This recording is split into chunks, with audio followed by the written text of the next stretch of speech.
ನಮಸ್ಕಾರ ಸ್ನೇಹಿತರೆ.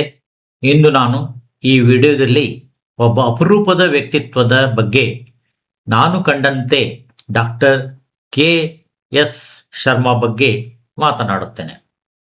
ನನ್ನ ವಿಡಿಯೋಗೆ ಲೈಕ್ ಕೊಡ್ತಾ ಇರಿ. ಡಾಕ್ಟರ್ ಕೆ ಎಸ್ ಶರ್ಮಾ ಧೀಮಂತ ಕಾರ್ಮಿಕ ಮುಖಂಡರು, ಕಾನೂನಿನ ಪ್ರೊಫೆಸರ್, ಆಳವಾದ ಚಿಂತನೆಯ ಸಾಹಿತಿ, ಸೋವಿಯತ್ ಲ್ಯಾಂಡ್ ನೆಹರು ಪ್ರಶಸ್ತಿ ವಿಜೇತರು, ಸಾಮಾಜಿಕ ವಿಜ್ಞಾನಿ ಮತ್ತು ಸಮಾಜಕ್ಕೆ ಬದುಕನ್ನು ಅರ್ಪಿಸಿದ ಹೋರಾಟಗಾರರು. ನನ್ನ ವಿಡಿಯೋ ನಿಮಗೆ ಲೈಕ್ ಆಗಿದ್ದಲ್ಲಿ ಲೈಕ್ ಮಾಡ್ರಿ, ಶೇರ್ ಮಾಡ್ರಿ ಮತ್ತು ಚಂದಾದಾರರಾಗಿರಿ. ಅವರು 1960ರಿಂದ 1981ರವರೆಗೆ ಮಹಾಕವಿ ಹಾಗೂ ವರಕವಿ ಡಾಕ್ಟರ್ ದ.ರಾ ಬೇಂದ್ರೆಯವರ ನಿಕಟ ಶಿಷ್ಯರಾಗಿದ್ದರು. ಅವರಿಂದ ದತ್ತಕ ಪುತ್ರವೆನಿಸಿಕೊಂಡಿದ್ದರು. ಕೇವಲ ಶಿಷ್ಯರಲ್ಲ, ಅವರ ಸೇವೆ ಮಾಡಿದ, ಅವರ ಚಿಂತನೆಗಳನ್ನು ಬದುಕಿನಲ್ಲಿ ಅಳವಡಿಸಿಕೊಂಡಿದ್ದ ಶಿಷ್ಯವೆನಿಸಿಕೊಂಡಿದ್ದರು. ಡಾಕ್ಟರ್ ಶರ್ಮಾ ಅವರಿಗೆ ವರಕವಿ ಬೇಂದ್ರೆಯವರ ಮೇಲಿದ್ದ ಪ್ರೀತಿ ಎಷ್ಟಂದ್ರೆ, ಸ್ವಂತ ಮನೆಯ ವಿಶ್ವಶರ್ಮ ಚೇತನ ಆವರಣದಲ್ಲಿ 7 ಸ್ಮಾರಕಗಳನ್ನ ಸ್ಥಾಪಿಸಿದ್ದಾರೆ. ಇದು ಒಬ್ಬ ಗುರುವಿನ ಮೇಲೆ ನೀಡಿದ ಗೌರವ. ಇದು ಎಲ್ಲರಿಗೂ ಮಾದರಿಯವಾಗುತ್ತದೆ. ನನ್ನ ವಿಡಿಯೋಗೆ ಒಂದು ಲೈಕ್ ಕೊಡಿ. ಆತ್ಮೀಯ ಎಲ್ಲ ವೀಕ್ಷಕರಿಗೆ ನನ್ನ ಒಂದು ಸವಿನಯ ಪ್ರಾರ್ಥನೆ ಅಂದರೆ, ನನ್ನ ಚಾನಲ್ಗೆ ಚಂದಾದಾರರಾಗಿರಿ ಹಾಗೂ ಒಂದು ವಿಡಿಯೋಗೆ ಲೈಕ್ ಅನ್ನ ಕೊಡಿ. ಇಂಥ ಮಾಹಿತಿಯುಳ್ಳ ವಿಡಿಯೋ ಮಾಡಲಿಕ್ಕೆ ನನಗೆ ನಿಮ್ಮಿಂದ ಸಪೋರ್ಟ್ ಬೇಕಾಗುತ್ತದೆ. ಇಂದು ವರಕವಿ, ಜ್ಞಾನಪೀಠ ಪ್ರಶಸ್ತಿ ವಿಜೇತ ಬೇಂದ್ರೆಯವರನ್ನ ತಿಳಿದುಕೊಳ್ಳಲು ಧಾರವಾಡಕ್ಕೆ ಹೋಗಬೇಕು ಏನಿಲ್ಲ, ಹುಬ್ಬಳ್ಳಿಯ ವಿಶ್ವಶ್ರಮ ಚೇತನ ಆವರಣಕ್ಕೆ ಹೋದರೆ ಸಾಕು. ಅಲ್ಲಿ ಬೇಂದ್ರೆಯವರ ಬದುಕು, ಸಮಗ್ರ ಕಾವ್ಯಗಳು, ಚಿಂತನೆಗಳು ಎಲ್ಲವೂ ಜೀವಂತವಾಗಿ ಕಾಣಿಸುತ್ತವೆ. ಡಾಕ್ಟರ್ ಕೆ ಎಸ್ ಶರ್ಮಾ ವರಕವಿ ದ.ರಾ ಬೇಂದ್ರೆಯವರ ಸಮಗ್ರ ಸಾಹಿತ್ಯವನ್ನ ಕನ್ನಡ ಮತ್ತು ಇಂಗ್ಲಿಷ್ ಭಾಷೆಗಳಲ್ಲಿ ಅನೇಕ ಮೌಲಿಕ ಕೃತಿಗಳನ್ನ ಪ್ರಕಟಿಸಿದ್ದಾರೆ. ದ.ರಾ ಬೇಂದ್ರೆಯವರ ಸಮಗ್ರ ಸಾಹಿತ್ಯ, ಜ್ಞಾನಪೀಠ ಪ್ರಶಸ್ತಿ ಪುರಸ್ಕೃತ ಬದುಕು ಇವೆಲ್ಲವನ್ನು ಸಮಾಜಕ್ಕೆ ತಲುಪಿಸಿದ ಮಹಾನ್ ವ್ಯಕ್ತಿ ಅಂತಂದ್ರೆ ಡಾಕ್ಟರ್ ಶರ್ಮಾರವರು. ನನಗೆ ಡಾಕ್ಟರ್ ಕೆ ಎಸ್ ಶರ್ಮಾ ರೊಂದಿಗೆ ಒಂದು ವೈಯಕ್ತಿಕ ಸಂಬಂಧವೂ ಇದೆ. ನಾನು 1985ರಿಂದ 1987ರವರೆಗೆ JSS ಲಾ ಕಾಲೇಜಿನಲ್ಲಿ ವಿದ್ಯಾರ್ಥಿಯಾಗಿದೆ. ಆಗ ಅವರು ಕಾನೂನು ಪ್ರೊಫೆಸರ್ ಆಗಿದ್ದರು.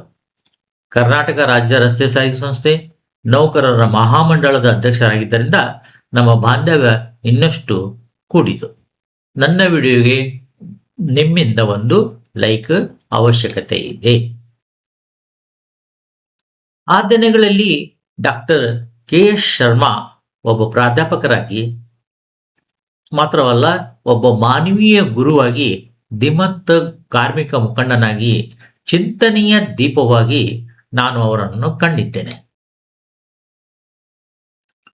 ಕಾನೂನು ಸಾಹಿತ್ಯ, ಮಾರ್ಕ್ಸ್ವಾದ ಚಿಂತನೆ, ಕಾರ್ಮಿಕರ ಹೋರಾಟ ಎಲ್ಲವನ್ನು ಒಂದೇ ವ್ಯಕ್ತಿಯಲ್ಲಿ ಕಾಣಬೇಕೆಂದ್ರೆ ಅದು ಡಾಕ್ಟರ್ ಕೆ ಎಸ್ ಶರ್ಮಾರವರಿಂದಲೇ ಸಾಧ್ಯ.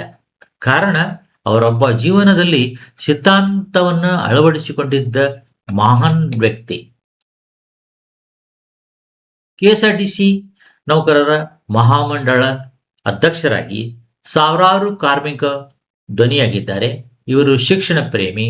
ಹೌದು, ತಮ್ಮ ವಿಶ್ವಶ್ರಮ ಚೇತನದಲ್ಲಿ ಶಿಶು ವಿವಾಹ ಶಾಲೆ, ITI, ಕಂಪ್ಯೂಟರ್ ಶಿಕ್ಷಣ, ನ್ಯಾಚುರೋಪತಿ ಮತ್ತು ಯೋಗ ಸಂಸ್ಥೆ, ಆಯುರ್ವೇದ ಆಸ್ಪತ್ರೆ ಮತ್ತು ವೈದ್ಯಕೀಯ ಕಾಲೇಜು ಸ್ಥಾಪನೆ ಮಾಡಿದ್ದಾರೆ.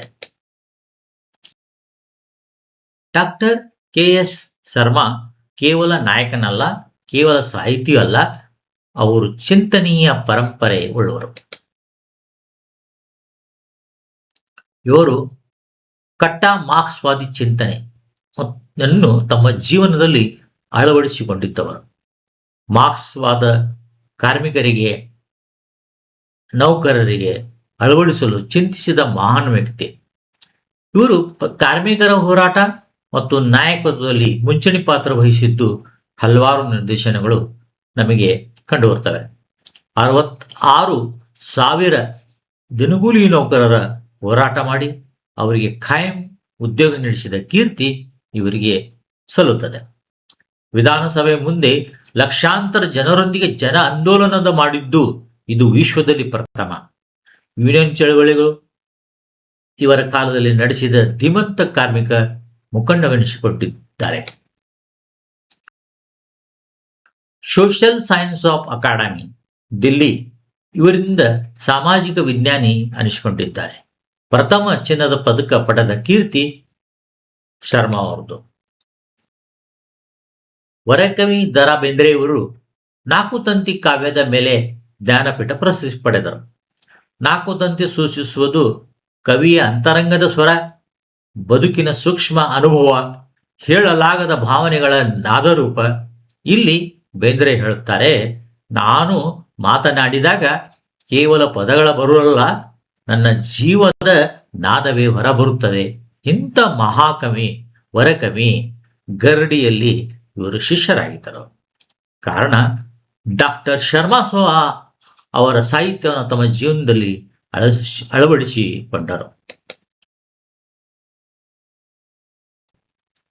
ಕಾರ್ಮಿಕರ ನೋವನ್ನು ಹೋರಾಟದಿಂದ ಬಗೆಹರಿಸಿದರು.